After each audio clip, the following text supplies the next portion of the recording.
Thank you very much for introduction and invitation. It's a pleasure to be here. Last time, it's more than 10 years ago now, I think, no? The media philology, which I have to pass, unfortunately, but now it works.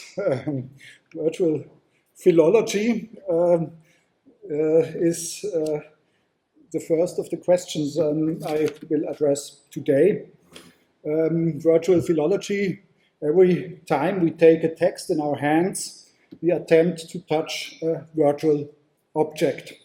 As Roland Barthes states in his essay From Work to Text, the work can be held in the hand, the text is held in language, and yet it is the work that is the imaginary tale of the text. Traditionally, the philologist's task consists both in bridging and safeguarding the categorical gap between the zones of the hand and the language, between the realms of material mediality and linguistic structure, to create and to guard a textual body that thus always stays, to some extent, on the monstrous side.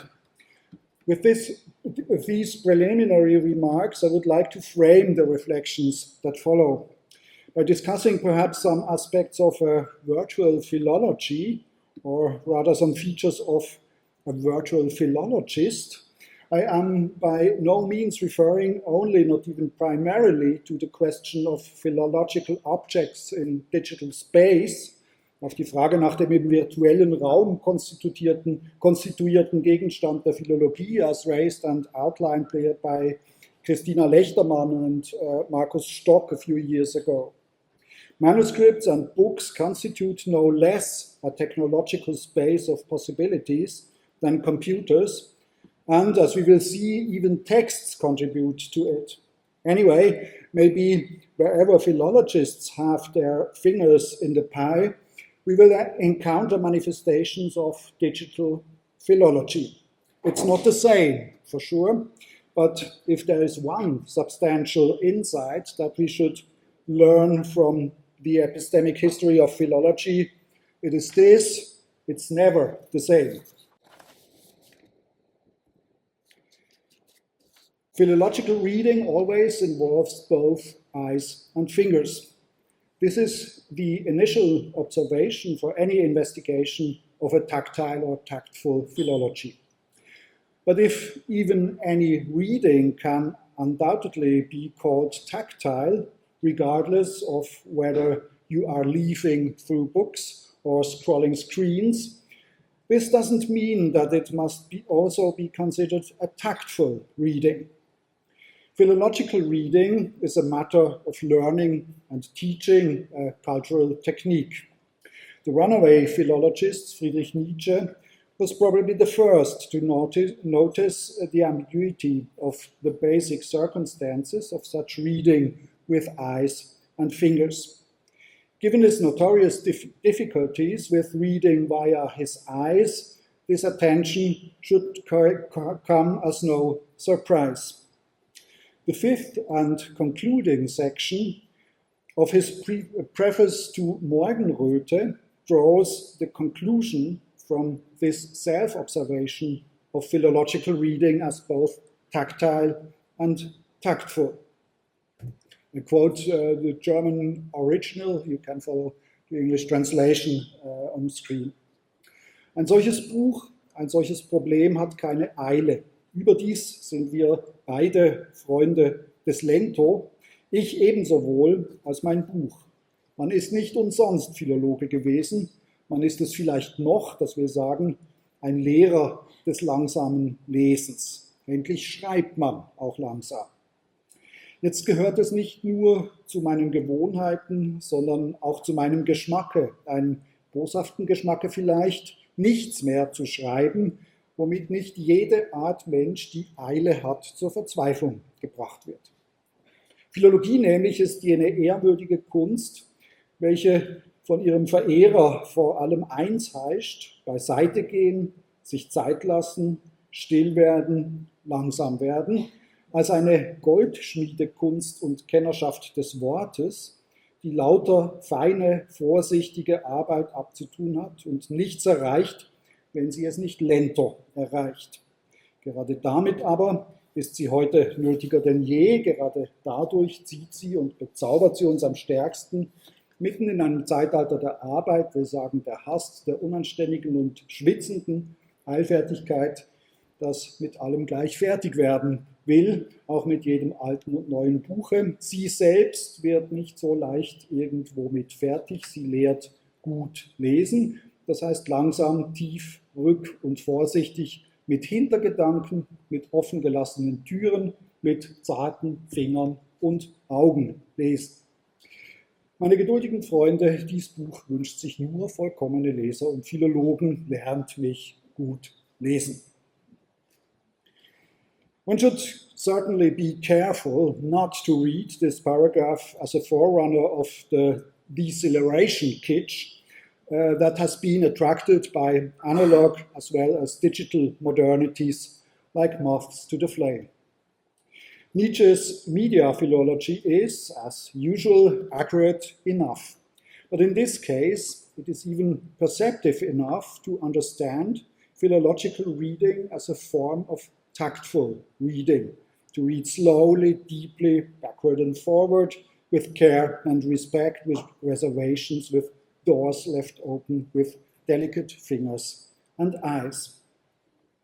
Thus, it is hardly a coincidence that he, perhaps the most comprehensive theorist of tact, used this term in a context that should lead to his probably best known insight in media philology.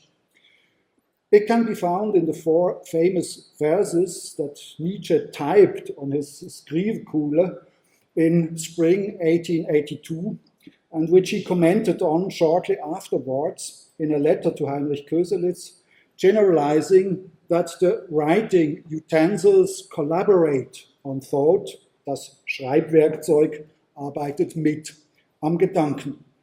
You all know them, the verses as well as this comment, I suppose, and yet we usually don't focus on the delicacies of this comparison. Schreibkugel ist ein Ding gleich mir, von Eisen und doch leicht zu verdrehen, zumal auf Reisen, Geduld und Takt muss man reichlich man besitzen und feine Fingerchen uns zu benützen.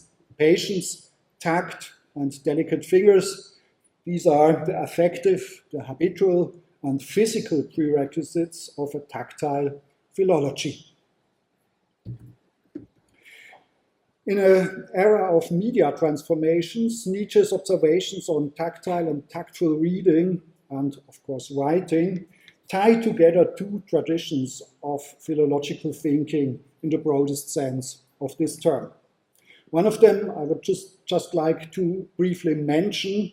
It dates back to the playful embodiments of reading and writing practices, which found, at least in German literature, their most notable expression in Goethe's Roman elegies. The 5th of these, in particular, bundles the ambiguous aspects of a tactful reading as if under a magnifying glass. I won't read the whole thing, but you see the signal words, so to speak. Ich befolge den Rat, durchblättere die Werke der Alten mit geschäftiger Hand, täglich mit neuem Genuss. Und belehre ich mich nicht, wenn ich des lieblichen Busens Formen spähe, die Hand leite die Hüften hinab, dann verstehe ich erst recht den Marmor, ich denke und vergleiche, sehe mit fühlendem Auge, fühle mit sehender Hand. So this questions of embodiment, of seeing, reading and touching. The hexameters, fingernde Hand. Yeah, I mean, every German studies guys loves statistics. I think, and you probably know these as well. They rather aim at the tactile reading than raising questions of tact, for sure. Therefore, I will quit this scene, which would inevitably lead us to, into a more detailed discussion about the ambiguity of the concept of tact itself than to the relation of tactile readings. The second tradition to which I like to turn now aims at the tactful philology in a more specific sense anyway. Modern reflections on philological practice reached their first peak in the decades around 1700. I stuck in this epoch too, so maybe that closes both sections of this afternoon a little bit. These decades and reflections were a probably more inconspicuous part of the great reorganization of knowledge that should eventually lead to the architectures of the encyclopédie in particular, and generally to the modern differentiation of academic disciplines. However, the debate, often polemical, did not begin with a methodological self-reflection by philologists anticipating epistemic turns. Most of them had imperturbable confidence in the caring yet medical hands, manus medica, that undertook the task of cleaning, amending, and healing the textual bodies of all the corruptions and contaminations tradition has left. No doubt there were internal debates, which, by the way, were often polemical too, but their protagonists raised objections to the good eye and hand of predecessors and rivals, never to philologists' commitment to this kind of tactful reading itself. On the contrary, only two external perspectives made these practices appear questionable. At this point, too, I must confine myself to briefly mentioning them. First, the scholarly practices of philology found themselves entangled in a priority dispute over factual and verbal knowledge raised by the so-called scientific revolution of the 17th century. Second, and particularly in Germany, some scholars initiated a debate about the appropriate social behavior of academics. On the one side, it can be linked to the broader redefinitions of estate-based behavior in these decades. On the other side, the debate extends the humanist preference disputes about vernacular languages or nations into social interaction in general. However, there is no doubt that the German philologist had a pretty poor hand in these discussions. May you ask questions about the usefulness of the scholarly work produced at his desk? May you scrutinize his behavior in and outside the study?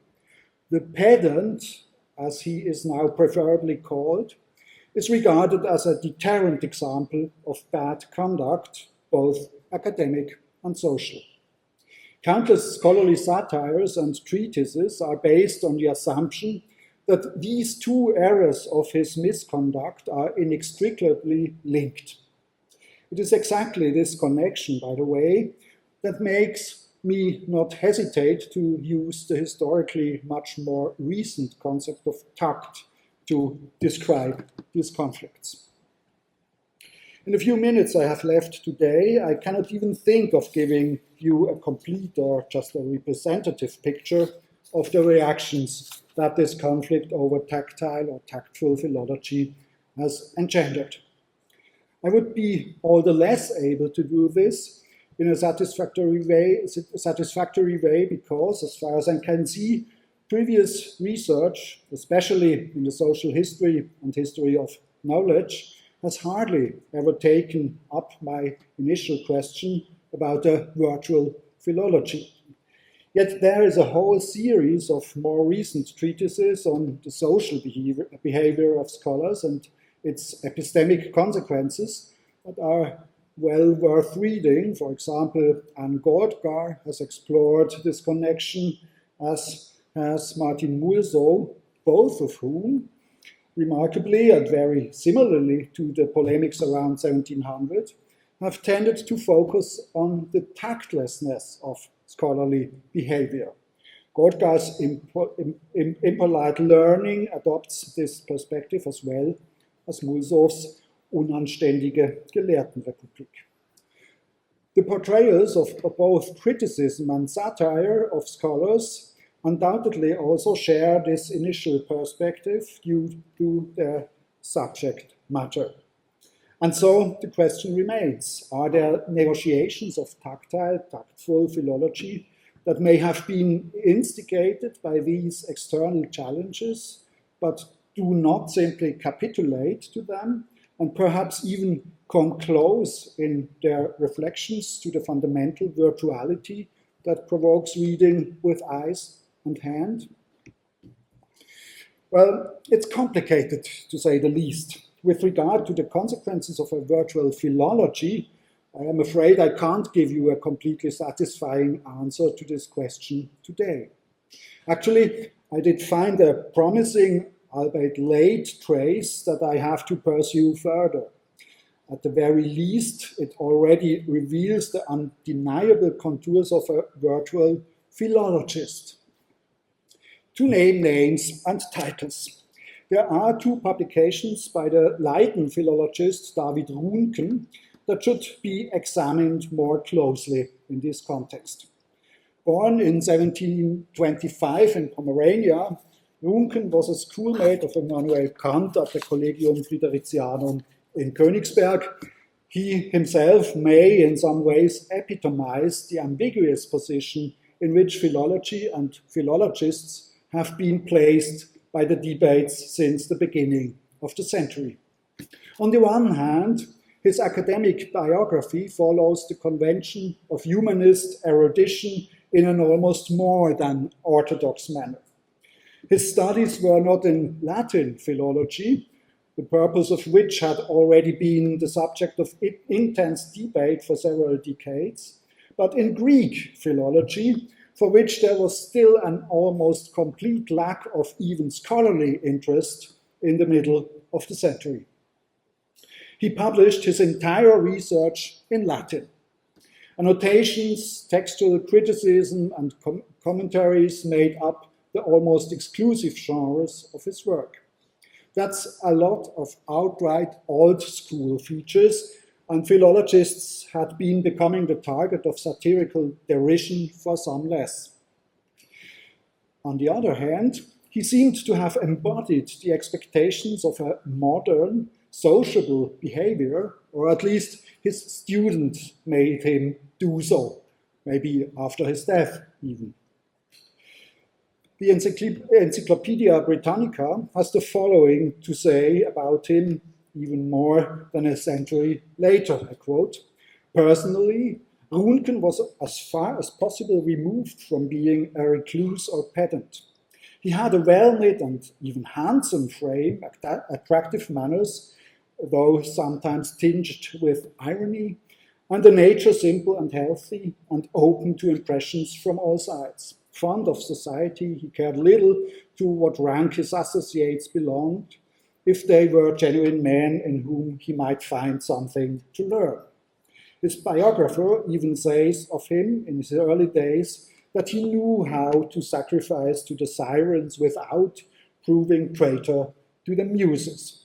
We see that in Goethe's statistics, this kind of behavior. He was fond of sport and would sometimes devote to it 2 or 3 days in the week. In his bearing towards other scholars, Runken was generous and dignified, distributing literary aid with a free hand and meeting onslaughts for the most part with a smile. That's a flattering picture of an 18th century scholar, without any doubt. Even half a century earlier, Christian Thomasius would have had no objections here. But let me turn to the publications mentioned, and thus to the virtual Janus phase of the philologist. In 1761, the year of his appointment to the chair of history and rhetoric at Leiden University, Rundken gave an inaugural lecture which, with its title, manner, and target, took up the tradition of scholarly satire, which was, of course, no longer new in itself, and he chose a philologist as its protagonist, which is equally unoriginal. However, if one considers the academic setting of this lecture, his Oratio de Doctore Umbratico becomes all the more remarkable. Dr. Shady, as one might translate the eponymous protagonist as well as the targeted type of his talk, bears the hallmarks of the pedant in encyclopedic completeness. Either due to the fretfulness of his nature, or pride and contempt for others, or excessive eagerness for books, or for whatever other reason one may imagine, the tactless philologist shunned the world, the light of the republic and the customs of man, retiring in the shadow of his library and hiding himself in the letters. Never he will bring into sight anything that could pertain to common benefit and usefulness. I quote, hence people of this kind are called shadow dwellers by the Latins, end quote. One knows this character. The point of Rundken's argument is that the pedant can now serve as a welcome scapegoat for the general societal contempt for the classics, which, upon closer inspection, in every respect resemble his wretched figure as little as they deserve the bad reputation they have incurred because of Dr. Shady. But where is the positive counter-image to the tactless virtual philologist whom one has known for decades from the relevant polemics? Did Rundken, in his inaugural lecture, also address a model of the tactful philologist? One cannot claim that. However, Rundken concluded his speech with an apostrophe to his academic teacher Tiberius Hemsterhuis, to whom he had just become a colleague now. Hemsterhuis died in 1766, and so Rundken soon had the opportunity to redraw the silhouette of his revered teacher into a portrait of the virtual bright side of philology. His Elogium Tiberii Hemsterhusii was printed in 1768, and it actually succeeded in combining the academic obituary with the modeling of a philological ideal type, a virtual philologist with a keen eye and delicate fingers that feed his ingenio.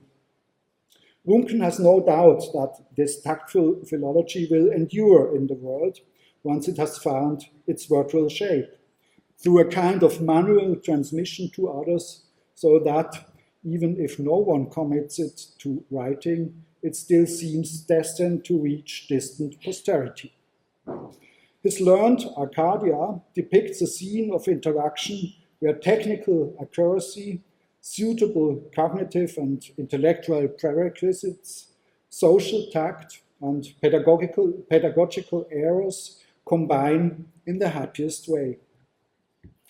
When his students have proven their knowledge of language and sense of beauty, the philologist points out a passage in a writer which had an unnoticed error and bid them investigate it.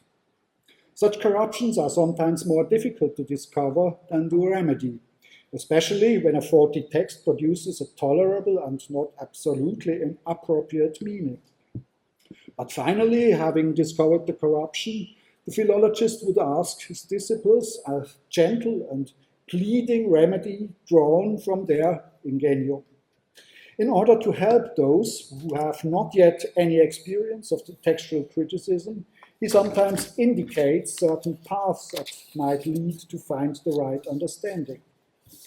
If you have touched the matter with precision, he would candidly applaud your skill and add the finest incentive of praise. If not, he would himself bring out his own emendation so that an end might be put on examining and conjecturing. By using this method, Rundken concludes, the great man not only gave his disciples the ability to learn criticism, but also accustomed them to devote attention to the sharpness of judgment in reading, and always to question their mind about what they understand and what they do not. Should we be surprised that from this school more and sharper critics emerged than from anyone before him? I won't vainly commemorate his disciples personally. Those who are easily recognized by certain distinctive features of subtlety in understanding and judging. Even if one subtracts the rhetoric ode to the genre from these explanations, one can hardly claim that Runken's pastoral of philological tact realized itself beyond the virtual, even approximately, as vividly as he might have envisioned when invoking it. For indeed, how exactly the sharp eye and delicate fingers cooperate philologically about this core question of a tactful and tactile philology, his eulogy provides no satisfactory answer. So I'll have to keep reading. Thank you.